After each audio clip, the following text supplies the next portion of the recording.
Freedom LZ in Texas threw together some amazing runs. In some of those battles with some veteran drivers, he was inches away from having the win. Just came down to some slight errors that just comes from maybe inexperience or nerves.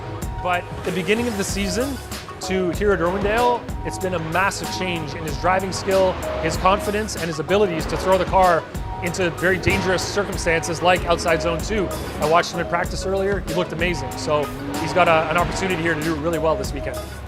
Going into Pro 1 this year, I definitely knew it was going to be a little bit over my head, but it was like the best opportunity imaginable with the COVID schedule and having back-to-back rounds each weekend. It was kind of a no-brainer to get a chance, then get a chance to do better and get double the seat time that I would in a normal season at some of these tracks. So definitely a little bit of getting used to how everything runs, and the driving's just unreal, the level of driving in Pro 1. So really just kind of finding my own little path and trying to run with the big dogs, but I feel like I'm starting to get the hang of it.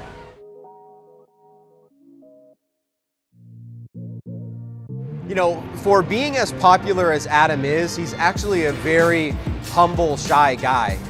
And I think that that's actually really cool. I think his program is really about showing what you can do when you're willing to put in the hard work to not only be kind of an influencer, but also run a race program at the same time. And in some sense, he's a shining example for people that are trying to get into the sport, that you can make it with all different types of budgets. He's lucky to be in the position that he's in, but it just shows you that hard work can get you to where you want to be. Going into this year, I definitely didn't have my expectations super high. I knew it was going to be a very big hurdle to jump to try to win battles, let alone place in the top 4 like I had in Texas. But it's pretty cool. Right now it's looking like we have a really good probability of getting Rookie of the Year in points, which is sweet because that's not a fan voted thing. It's something you just earn from your battles and positions, and it's cool because I know a lot of people, us coming into the season this year, didn't think we belonged here. So if we're able to get Rookie of the Year, that'll be a really cool thing to have and to kind of show that we've done our best.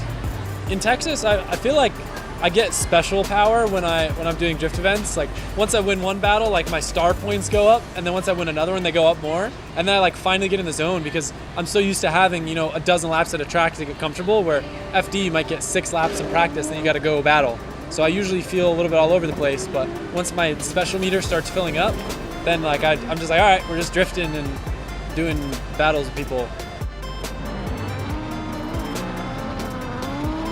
Getting 4th and getting into top 4 and almost getting into the final 2, it was definitely a wild ride, and it felt really good because I know so many people have had my back, my sponsors, my team, my fans, like everybody has believed in me, and I've always kind of not questioned myself, but it gets to a point where you're up against some of these guys and they're like robots, and they're so good that you start to question, like, can I actually hang with them? Can I actually do this? And I think that mindset has kind of held me back, and then once I was able to kind of get in the groove and do it, it feels really good to kind of prove to both myself and everyone else that we have what it takes to be competitive in Pro 1.